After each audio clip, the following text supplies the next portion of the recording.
કેમ છો વિદ્યાર્થી મિત્રો? નેક્સ્ટ લેક્ચરમાં આપણે સ્લેબ ચાલુ કર્યું હતું. હવે સ્લેબમાં આપણે step number 1 effective depth of slab આપણે અને overall depth of slab find કર્યું હતું એઝ પર IS 456 પ્રમાણે. એ જ શ્રેણીમાં આપણે ટાઈમ ન બગાડતા સીધા આગળ જોઈએ. આજે આપણે શીખવું છે ઇફેક્ટિવ સ્પાન. ક્લિયર? તો હવે આપણું સ્ટેપ નંબર પહેલું સ્ટેપ હતું ચેક ફોર સ્લેબ. આપણે સ્ટેપ નંબર 1 શું કર્યું હતું? Check for slab.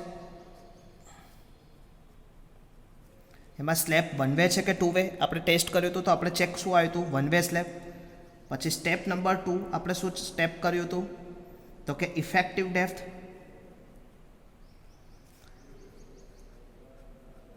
ઇફેક્ટિવ ડેપ્થમાં આપણે ઇફેક્ટિવ ડેપ્થ અને ઓવરઓલ ડેપ્થ આપણે ફાઇન્ડ કરી હતી. તો અત્યારે હું અહીંયા ટાઈપિંગ કરી દઉં. અહીંયા આપણે શું કન્ક્લુઝન આવ્યું હતું? તો કે આગળના બે સ્ટેપનું કન્ક્લુઝન હું અહીંયા જે લખી લઉં. તો આપણે કયો સ્ટેપ ડિઝાઇન કરીએ છીએ? One way slab. Effective depth કેટલી આવી હતી તમારી? તો કે 150 mm.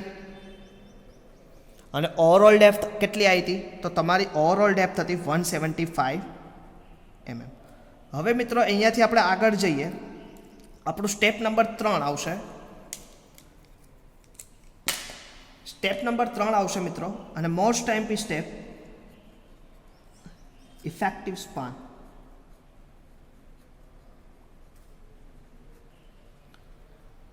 ઇફેક્ટિવ સ્પાન એટલે કે તમારા લેન્થ ઓફ સ્લેબ. હવે ઇફેક્ટિવ સ્પાન ફાઇન્ડ કરવા માટે મિત્રો તમારે કંઈ જ નથી કરવાનું. IS 456માં પેજ નંબર 34 કાઢવાનું. પેજ નંબર 34 ઉપર ક્લોઝ 22.2 એ તમે કાઢશો. પહેલાં તમારા સાથે લઈને બેસશો IS 456. જલ્દી ફટાફટ આ કાઢો.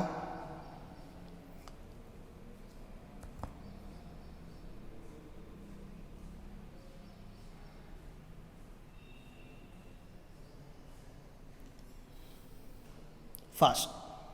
ઓકે, ચલો હવે તમારે કદાચ IS 456માં પેજ નંબર 34 ક્લોઝ 22.2 તમે નીકાળ્યો હશે. એમાં ક્લોઝ નંબર એ રીડ કરો.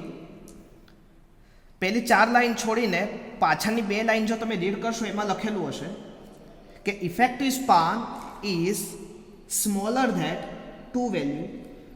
તો કે effective span LX plus effective depth of slab, summation of effective span plus depth of slab. આ પહેલી કન્ડિશન હશે. અને બીજી કન્ડિશન તમારી લખેલી હશે centre to centre of support. Centre to centre of two support LX. હવે LX એટલે આપણે કયું લીધું હતું મિત્રો? મને કહેશો તો કે shorter edge. Clear that? And D is equal to effective depth. And centre to centre of two support. Centre to centre of two support. હવે આ મારો સ્લેબ હશે, આ બીમ છે, આ સ્લેબ પોર્શન આપણે કન્સિડરેશન કરીએ. ક્લિયર? હવે તમે જો આ પોર્શનથી એટલે આપણે શું લીધી હતી? ઇફેક્ટિવ ડેપ્થ લીધી હતી. પછી અહીંયા આપણે સ્ટીલ પ્રોવાઈડ કર્યું. તો કે સ્ટીલ પ્રોવાઈડની આ જે ડેપ્થ થાય તમારી એના સેન્ટરથી ઇફેક્ટિવ ડેપ્થ. આટલો પોર્શન આપણે ક્લિયર કવર ધેટ પોર્શન. આપણે આ બધી વસ્તુ પુટઅપ કરેલી. હવે એ વસ્તુ નથી જોવાની. અત્યારે આપણે શું જોવાનું છે કે આના સેન્ટરથી, હવે આ તમારું કેટલું હતું? 300 mm હતું. યસ, થિકનેસ ઓફ વોલ જે રેસ્ટિંગ થતી હતી એની 300 mm હતું. પછી આ પોર્શન તમને ઇનર પોર્શન LX કેટલો આપે તો 3 મીટર. તો તમારે centre to centre of support એટલે શું થશે મિત્રો? અહીંયા આનું કેટલું થશે? 150 mm. ક્લિયર? આનું આ પોર્શનનું આટલું એનું 150 mm. 300નું ભાગ્યા 2. સેમ એઝ ઇટ ઇઝ આ બાજુનું કેટલું આવશે? 150 mm. અને વચ્ચેનાનું 3 મીટર. તો total centre to centre of support to સપોર્ટની વચ્ચેનું સેન્ટર ટુ સેન્ટર ડિસ્ટન્સ કેટલું આવશે? 150 પ્લસ 3000. હવે 3 મીટર છે તો 3000 mm કેવું પડશે? અને 150. તો ટોટલ તમારું કેટલું આવશે? તો કે 300 આ 150 પ્લસ 150 300 કહી શકાય, તો તમારું ટોટલ 3300 mm આવે. સેમ ઇઝ ઇટ ઇઝ એલએક્સ કેટલું છે 3000. અને ઇફેક્ટિવ ડેપ્થ તમે કેટલી લીધી, હમણાં જ ઉપરથી લીધી આપણે ઇફેક્ટિવ ડેપ્થ સ્મોલ ડી 150, તો 150 અહીંયા પ્રોવાઈડ કરો તો કેટલું થશે 3150 mm. હવે આ બંનેમાંથી જે સ્મોલર વેલ્યુ આવી 3150 અને 3300 માંથી સ્મોલર વેલ્યુ કઈ છે તો 31, એટલે કે આ બંને વેલ્યુમાંથી smaller value can be taken. Smaller value can be taken as effective span. Okay, તો તમે ઇફેક્ટિવ સ્પાનમાંથી આ બંને વેલ્યુમાંથી જે સ્મોલર વેલ્યુ આવી એને તમે કન્સિડરેશન કરો. તો સ્મોલર વેલ્યુ તમે કન્સિડરેશન કરી કેટલી થઈ તમારી 3150. તો અહીંયા હવે અહીંયાથી યાદ રાખવાનું તો કે 150 આ બાજુ થશે, 150 mm આ બાજુ થશે. તો હવેથી તમારી ઇફેક્ટિવ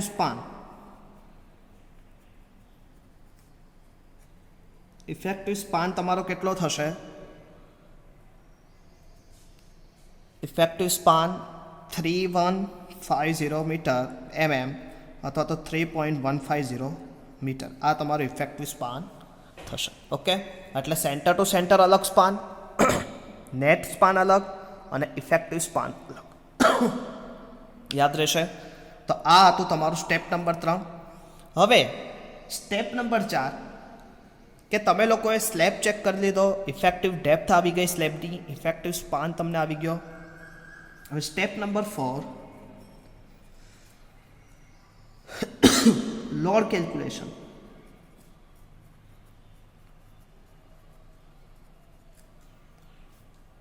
લોડ કેલ્ક્યુલેશન આપણા કેટલા આવશે, તો લોડ કેલ્ક્યુલેશનમાં પહેલું આવશે ડેડ લોડ, બીજું તમારું આવશે લાઈવ લોડ, ત્રીજું આવશે ફ્લોર ફિનિશ કે જે ઓલરેડી તમને આપેલું હશે. ઓકે, હવે આપણે જે ડેટા આપેલો હતો તો હું ડેટા તમને જસ્ટ મિનિટ માટે શો કરાવું. તો કે આ ડેટા હતો આપણો સ્લેબનો. ઓલરેડી તમે પહેલા લેક્ચરમાં મેં તમને આખું કીધેલું હતું. Slab simply supported, wall thickness 300, room size 3/8 metre.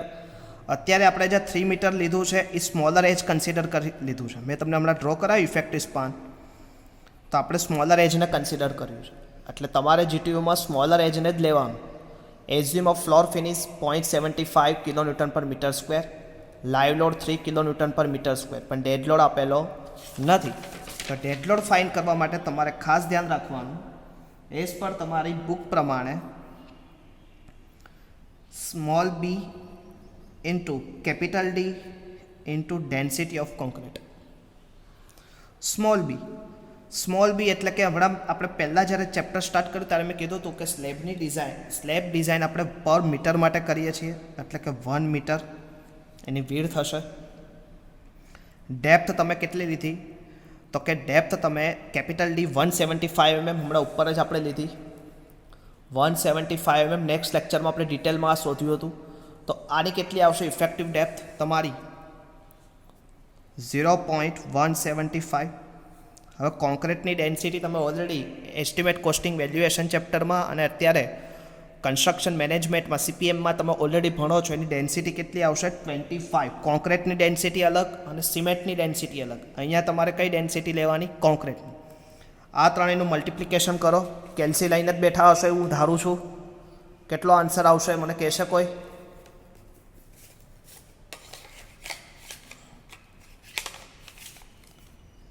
તો કે 1 ઇન્ટુ 0.175 ઇન્ટુ ડેન્સિટી 25, તો કેટલું આવશે 4.375. ઓકે, કિલો ન્યૂટન પર મીટર. કિલો ન્યૂટન પર મીટરમાં આવશે. ઓકે, બિકોઝ આનો યુનિટ શું થશે મીટર સ્ક્વેર, આ ડેન્સિટીનો યુનિટ શું થશે કિલો ન્યૂટન પર મીટર ક્યુબ. તો મીટર સ્ક્વેર કેન્સલ આઉટ થઈ જશે, તો યુનિટ શું આવશે કિલો ન્યૂટન પર metre. Okay,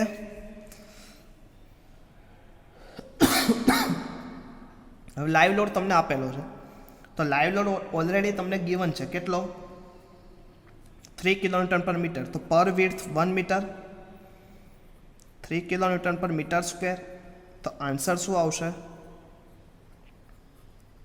same is it is floor finish.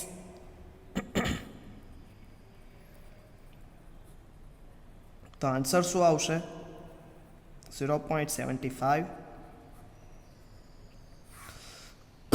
Total summation કરીએ તો કેટલું થશે 375 પ્લસ 3 કેટલું થશે 8.125 ન્યૂટન પર મીટર. ઓકે, હવે આ જે લોડ આવ્યો ડબલ્યુ એનું તમે ફેક્ટર કરો.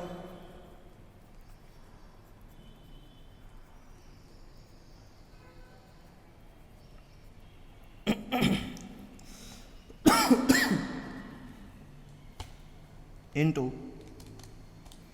કેટલું થશે 12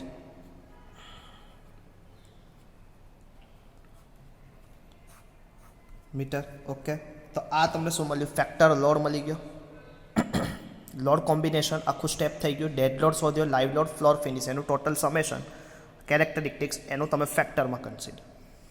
સ્ટેપ નંબર 5 ખબર પડશે તમને આ સ્ટેપમાં, સાથે સાથે લખતા રહેજો.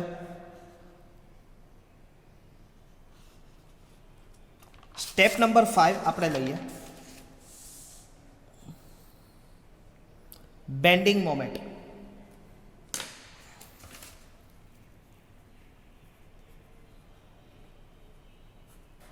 Step number 5 bending moment. હવે બેન્ડિંગ મોમેન્ટ શોધતા પહેલાં તમને થોડુંક સપોર્ટ, હવે કયા સપોર્ટ આપણને કીધો છે સિમ્પલી સપોર્ટેડ સ્લેબ છે. તમે લોડ કેટલો શોધ્યો એની ઉપર dead load, live load plus floor finish, તો કે ફેક્ટર લોડ તમને ડબલ્યુ આવ્યો 12.1875. એનું સ્પાન કેટલું છે તો કે હવે ઇફેક્ટિવ સ્પાન આપણે કેટલું લીધું એલ ઇફેક્ટિવ, તો એલ ઇફેક્ટિવ તમે લોકો કેટલું લીધું મિત્રો 3.150 mm મીટર. હવે આ યુડીએલનું તમને મોમેન્ટ ફાઇન્ડ કરવાનું સૂત્ર મેં તમને ઓલરેડી લેક્ચરમાં અને ઓલરેડી મેં તમને કીધેલું હતું. એમયુ કેટલું આવશે maximum W L square by 8. W તમારી પાસે કેટલું છે 12.1875, એલ સ્ક્વેર કેટલું છે 3.150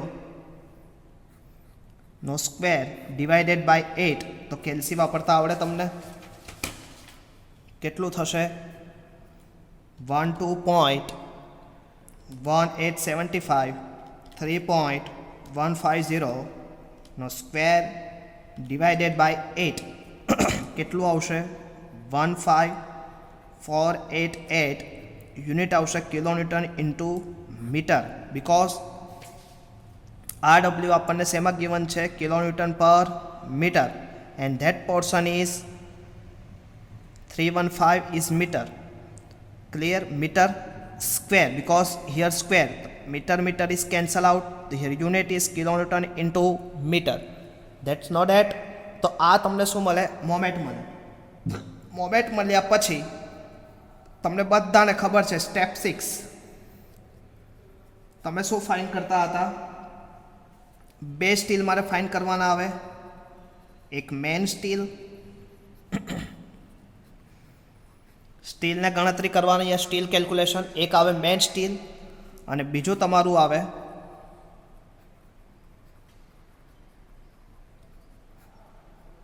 ડિસ્ટ્રીબ્યુશન સ્ટીલ. મેન સ્ટીલમાં તમારે સૌથી પહેલાં તો શું ફાઇન્ડ કરવાનું પીટી ફાઇન્ડ કરવાનું. તો પીટી ઇઝ ઇક્વલ ટુ આપણે સૂત્ર ઓલરેડી કીધેલું જ હતું 50 FCK upon F5 1 minus under root 1 minus 4.6 FCK mu upon PD square. Okay, આની પરથી શોધતા આવડે. હવે બધી કિંમતો અહીંયા આપણે પ્રોવાઈડ કરીએ. ઓલરેડી તમારી પાસે ગિવન ડેટા હતો જ આગળના લેક્ચરનો, જોતા જાઓ. 50 એફસીકે કેટલું આવશે 20 કોન્ક્રીટ ગ્રેડ માટે, F5 415 સ્ટીલ માટે 1 માઇનસ √1 માઇનસ 4.6 એફસીકે 20 MU તમે કેટલું શોધ્યું હમણાં જ ઉપર શોધ્યું 15488, તો અહીંયા પ્રોવાઈડ કરો. 15488 એ કિલોન્યૂટનમાં હતું, તો આપણે એને ન્યૂટન ઇન્ટુ એમએમમાં કરીએ. ન્યૂટન ઇન્ટુ એમએમ એટલે 10⁶. વિડ્થ કેટલી આવે તો કે પર મીટર એટલે 1000 mm, અને ડી સ્ક્વેર તમારું કેટલું હતું તો કે 1. હવે અહીંયા ડી સ્ક્વેર તમારું ઇફેક્ટિવ ડેપ્થ લેવાનું. ઇફેક્ટિવ ડેપ્થ કેટલી હતી તમારી 150 નો સ્ક્વેર, એનો રૂટ ઓફ કરો. હવે ખાસ મિત્રો કેલ્સીમાં પહેલાં આ પોર્શનને કરવાનું. આ પોર્શનને હું અહીંયા જો કરું જ છું, તમને વિઝિબલ થતું હોય તો જો એક વખત 4.6 10⁶ divided 20 into 1000 into 150 square. Okay, તો એનો જે આન્સર આવે એને ઇક્વલ કરો. ક્લિયર? એને -1માંથી ડિડક્ટ કરો એટલે હવે હું -1 એટલે પાછું મને જો 0.84 એક આવ્યું. આ પોર્શનનું મારી પાસે કેટલું આવ્યો આન્સર આવે 0.8416. એનો અંડરરૂટ કરો તો કેટલો આન્સર આવે ટોટલ 0.9174. એને 1માંથી પાછું ડિડક્ટ કરો એટલે પાછું -1 કરો એટલે ટોટલ આન્સર મને કેટલો આવે 0.0825. એને આની જોડે મલ્ટીપ્લાય કરો 0.0 સોરી મારે ભૂલ થઈ હતી 825 ઇન્ટુ 50 ઇન્ટુ 20 ડિવાઇડેડ બાય 415. કેટલો આન્સર આવે 0.198 સમથિંગ આવે. તો પીટી તમારું કેટલું આવે 0.1987% જેટલું થાય. પોઈન્ટમાં કંઈ ચેન્જ થતો હોય તો એની લીધે કોઈ ટેન્શન ના લેતા, તમે તમારી રીતે જે થતું હોય એ જ પ્રમાણે કરજો. પીટી મળી જાય. હવે પીટી ઉપરથી આપણે શું ફાઇન્ડ કરતા હતા મિત્રો એએસટી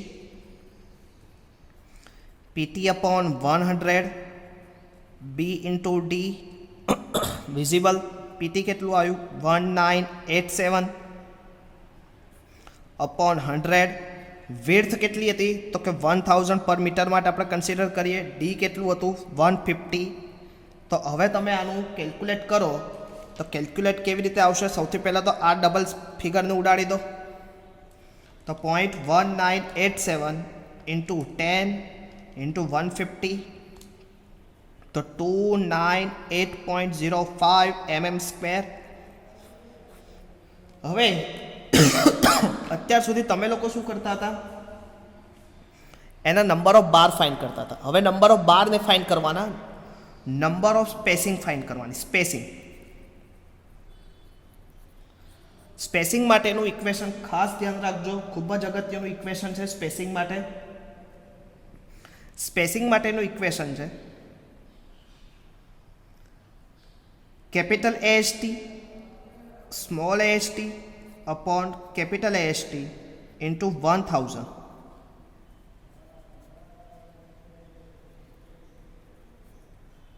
સ્મોલ એએસટી એટલે કે તમારે આ સ્લેબમાં કેટલાનો બાર પ્રોવાઈડ કરવો છે. સ્લેબ પ્રોવાઇડેડ બાર. ઓકે, સ્મોલ એએસટી એટલે મિત્રો તમારો એકચ્યુઅલી ક્રોસ સેક્શનલ એરિયા કેટલો આવ્યો, એરિયા ટુ બી ટેકન કે તમે લીધેલો છે, અને 1000. તો હવે મારે અહીંયા 8નો ડાયામીટર પ્રોવાઈડ કરવો હોય તો 8 mm diameter bar is provided. તો મને એ સ્મોલ એએસટી કેટલું થશે π/4 ઇન્ટુ 8નો સ્ક્વેર. કેટલો આન્સર આવે 0.78 સમથિંગ આવશે. આપણે તો બી ચેક કરી લઈએ. π/4 ઇન્ટુ 8 સ્ક્વેર 50.26 આવ્યું. ઓકે, હવે આ 50.26 ને હું અહીંયા પુટઅપ કરું AST તમારું કેટલું આવ્યું 298.05 મલ્ટીપ્લાય બાય 1000 તો કેટલું થાય મને કહો 26 ડિવાઇડેડ બાય 298.05 મલ્ટીપ્લાય બાય 1000 તો ટોટલ આન્સર કેટલો થશે 168.62 mm. ક્લિયર. હવે મારે સર આ લેવું નથી 162.62 મારે કન્સિડરેશન નથી કરવું, મારે તો સાહેબ 170 લેવું છે. તો કંઈ જ વાંધો નહીં 170 તમે લઈ લો, પણ 170 લેતા પહેલાં તમારે અહીંયા સ્પેસિંગમાં શું કરવું પડે, આ તમારે જાતે કરવાનું. 170 AST તો તમારું કેટલું આવશે 50.26. હવે આ ASTમાં કંઈક ચેન્જીસ થશે એ તમારે ફાઇન કરવાનું. તો ASTને કરતા બનાવો, આને નીચે લઈ લો તો તમને શું મળશે, કેપિટલ AST 9 મળશે. હવે તમારું સ્પેસિંગ 170 મળી ગયું, ડાયામીટર ઓફ બાર તમે 8 mm નો પ્રોવાઈડ કર્યો, તો તમારો ફાઇનલ આન્સર જો આવી રીતે મળશે. ફાઇનલ આન્સર કેવી રીતે લખવાનો તો આપણે સમજી લઈએ એક વખત.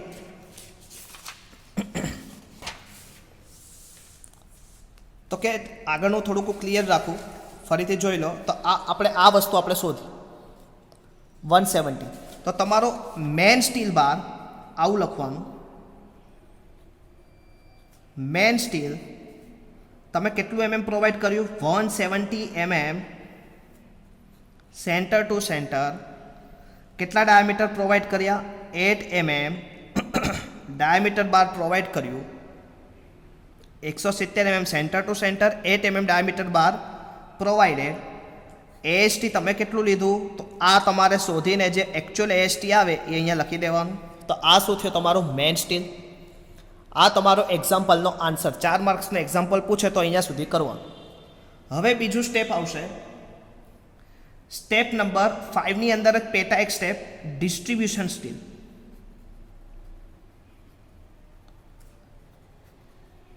હવે ડિસ્ટ્રીબ્યુશન સ્ટીલમાં આપણે બે સ્ટીલ, એક તો આપણે અત્યારે માર્કેટમાં બે સ્ટીલ આવે, એક તો આવે માઇલ્ડ સ્ટીલ બાર અને બીજું high deform strand deform HYSD બાર. જો તમે માઇલ્ડ સ્ટીલ બાર પ્રોવાઈડ કરતા હોય તો તમારે આ કેટલું આવશે 0.50%, અને તમે HYSD બાર પ્રોવાઈડ કરતા હોય તો 0.12%. આ હું નથી કહેતો, IS 456 કહે છે, એટલે કે સાહેબ પોતપોતાના આઈડિયા લગાડે છે ના. પેજ નંબર 48 ઉપર આપેલું છે, ત્યાંથી લઈ લો. તો હવે તો તમને PT ડાયરેક્ટ મળી ગયું. તો PT ઇઝ ઇક્વલ ટુ અત્યારે આપણે HYSD પ્રોવાઈડ કરીએ તો 0.12 અપોન 12% ઓકે તમને મળી ગયું. તો PT અપોન AST તમને કેટલું મળે 12/100 B ઇન્ટુ D. તો એનો કંઈક આન્સર આવે mm². એની ઉપરથી તમે લોકો કોઈ અહીંયા બી તમે 8 mm નો પ્રોવાઈડ કરી દો તો સ્મોલ AST મળી જાય, અને એની ઉપરથી તમને સ્પેસિંગ મળે. ક્લિયર.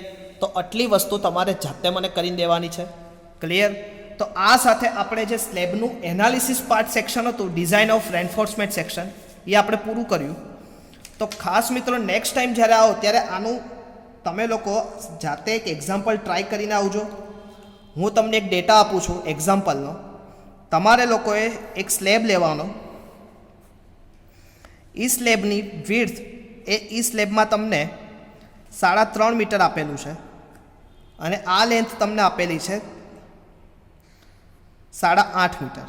તમારે લોકોએ આની ડિઝાઇન સેમ ડેટા લેવાનો, ખાલી વિડ્થ ચેન્જ કરી અને થિકનેસ ઓફ વોલ, આજુબાજુની રેસ્ટિંગ થિકનેસની વોલની થિકનેસ તમને 300 mm આપેલી છે. બાકીના બધા સ્ટેપ સેમ, લોડ બધા સેમ. તમારે મને આ રીતે મેડ સ્ટીલ અને ડિસ્ટ્રીબ્યુશન સ્ટીલ કરીને આપવાનું છે. ક્લિયર. તો નેક્સ્ટ ટાઈમ હું તમને આનો ડ્રો કેવી રીતે કરવું, એનું એનાલિસિસ ડ્રો કેવી રીતે બતાવવું એ હું તમને શીખવાડીશ. તો નેક્સ્ટ ટાઈમ આપણે ફરીથી મળશું. ત્યાં સુધી મિત્રો જય સ્વામિનારાયણ.